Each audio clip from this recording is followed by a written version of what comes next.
Her father said he could not verify the claims. Quote, "I felt like I would remember that, and I don't. I have a lot going on, but I mean, that's something that would definitely stick in my mind."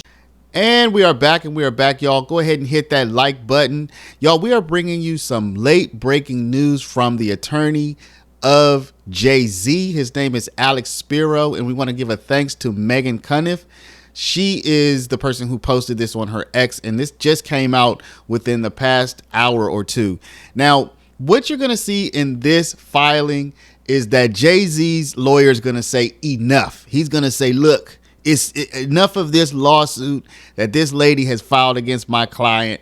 Let's let cooler heads prevail. This is gone too far. And you're going to see why in this video, because she did an interview on TV, and I'm going to say that the interview did not go well. It did not go well for her. So Jay-Z's lawyer has taken that interview and said to the court, please, can we just do away with this, please? So I'm going to read this, but we're also going to intersplice a little bit of the interview, not too much. And we're going to go ahead and read. We're going to read through this, and you'll see why as you watch the parts of the interview as well. So let's get into it.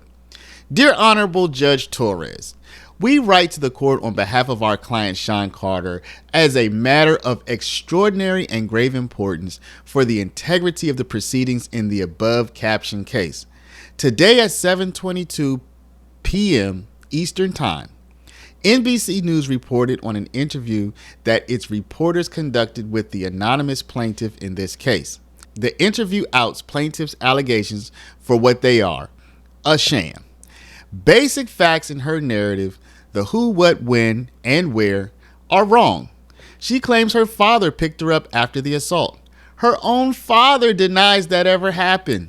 Her father said he could not verify the claims. Quote, "I felt like I would remember that, and I don't. I have a lot going on, but I mean, that's something that would definitely stick in my mind." She claims she spoke with Benji Madden at the party that night, but he was on tour in the Midwest at that time, forcing her to admit, quote, "I make some mistakes. I may have made a mistake in identifying." She went to a White House, she says, where she spoke to musicians Benji Madden and his brother. I'm talking to Benji Madden about his tattoo because, I have about his tattoo that's the Last Supper, because I have a religious background. So it was just something to talk about. In a statement to NBC News, a representative of the Maddens confirmed that they did not attend the 2000 VMAs and that they were on tour in the Midwest at the time. She claims the assault took place at an after party at Mr. Combs' home, but photos that night show Mr. Combs and Mr. Carty at Lotus nightclub for the after party. When pressed, the plaintiff admitted she was guessing about key details, including the time it took to reach the venue. She admits she has no single corroborating witness over the last 24 years.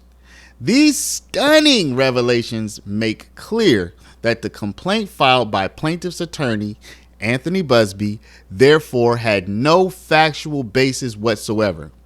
Even Mr. Busby is walking back the complaint he put his name to, excusing these glaring inconsistencies by pointing the finger at the case being referred by another firm who allegedly vetted the story before sending to them. The heinous allegations against Mr. Carter are patently false. The complaint filed by plaintiff's attorney Anthony Busby therefore had no factual basis whatsoever. The heinous allegations against Mr. Carter are patently false. In light of those developments, it is now clear that Mr. Busby signed the complaints and other filings in this case in violation of Federal Rules of Civil Procedure 11. Under that rule, any attorney who signs a document assumes, quote, an affirmative duty to conduct a reasonable inquiry into the facts and the law before filing. The attorney's signature, quote, denotes merit in the filing and, quote, sends a message to the district court that this document is to be taken seriously. In addition, attorneys who learn after filing a complaint that the factual assertions are false must immediately withdraw the claims. Given today's revelations, Mr. Busby almost certainly failed to undertake a reasonable inquiry into the facts before filing the complaint. He should never have brought these claims. At a minimum, he should withdraw them now. Allowing these claims to remain pending even a moment longer not only harms Mr. Carter, his family, his businesses, his employees, and his legacy, it also impairs the integrity of the judicial system, thwarts the pursuit of justice, and silences the voices of true victims. Furthermore, it appears that Mr. Busby has attempted to circumvent the authority of this court to enforce Rule 11 and associated obligations by declining to seek admission to this court before signing pleadings and other documents. Mr. Busby is not licensed to practice law in this court, and he has not sought, let alone obtained, admission pro hoc vice. Yet, in nearly 8 weeks since he initiated this proceeding, Mr. Busby has filed a complaint in this matter that was signed solely by him, using an S signature, signed the amended complaint alongside other counsel that added Mr. Carter as a defendant, and noticed a motion for the plaintiff to proceed anonymously, accompanied by a supporting brief and declaration, once again signed only by him. So as a little aside, Busby is not a New York attorney. So this is what attorney Spiro is complaining about. But Busby is apparently not licensed in New York. So Spiro's like, yeah, where's your New York attorney that you got on the case? Or where did the New York court allow you to work in New York? Back to the petition. Most recently, on December 10, 2024, Mr. Busby filed a letter which he also signed alone.